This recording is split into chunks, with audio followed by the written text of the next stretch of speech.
ازيكم يا حبايبي؟ يا رب كلكم تكونوا كويسين وبخير. النهارده هنعمل وصفة حلوة قوي. هنعمل السمك المقلي بتتبيلة حلوة قوي. هيطلع معاكي ناشف شارب زيت وكمان ريحته جايبة آخر الدنيا. يلا بينا نشوف احنا نعمله مع بعض ازاي. بس ما تنسيش بقى في الاشتراك واللايك. ويلا بينا نسمي الله ونبدأ مع بعض. دلوقتي هنخش في التتبيلة اللي هعملها للسمك. معايا هنا معلقتين من الثوم، ومعايا قرنين من الفلفل، واحد حار.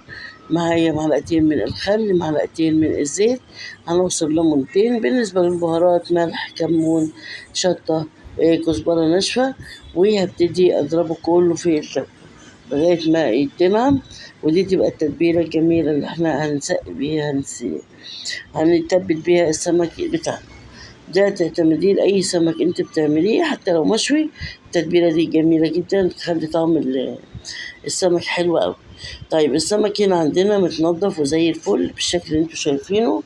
هجيب بقى سكينة وابتدي اقطع كده قطعتين 3 على قد حجم السمك وعلى قد ما انت حابة. قطعته انا بالشكل اللي انتوا شايفينه ده. بعد كده بقى هنجيبه وننزل فيه نبدأ بقى نتبله كده بعد خلاص ما قطعناه في التتبيلة الحلوة بتاعتنا. نحاول ندخل بقى التتبيلة كده في الفتحات وندخله جوه من جوه كده في الخياشيم. يعني نغرق السمك في التتبيلة اللي احنا عملناها، مش نحطها كده في الفتحات وخلاص، لا، من جوه ومن بره في كل حتة بنحط التتبيلة.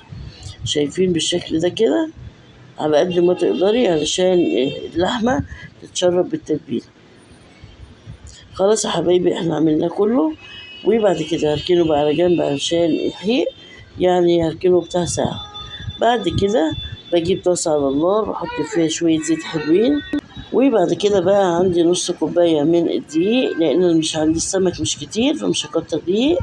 أحط عليه معلقتين من النشا، معلقة صغيرة ملح، معلقة صغيرة شطة، ومعلقة كمون. أنا مش مكترة الملح في التتبيلة عشان قعدتها ساعة. خدوا بالكم لو انتوا هتقعدوا وقت صغير بتزودوا الملح، فتسيبوه وقت كبير ما تزودوش الملح. بعد كده خلاص انا كنت معليه النار على الزيت. مجرد ما بحط السمك ببتدي اوطي العين.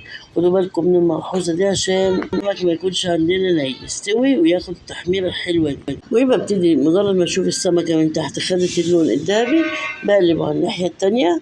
ومجرد الوشين يبقوا له اخد اللون الذهبي بجيب كده بالمساكه واروح مطلعاه على مناديل عشان لو في اي زيت ولا حاجه يتشرب. تمام كده. احط بقى بقيه الكميه. شايفين؟ شفت من تحت خلاص اخد اللون الذهبي الحلو بقلبه على طول كده. حبايبي خلاص زي ما انتوا شايفين السمك خلاص استوى. مش هسيبه اكتر من كده في الزيت وهطلعه بقى. واهم حاجه نطلع له مناديل عشان يتشرب الزيت، مبقاش فيه زيت خالص. تمام كده حبايب قلبي، عملنا احلى سمك ممكن تعمليه بتتبيله جميله وريحته حلوه ومقرمش خالص شارب زيت.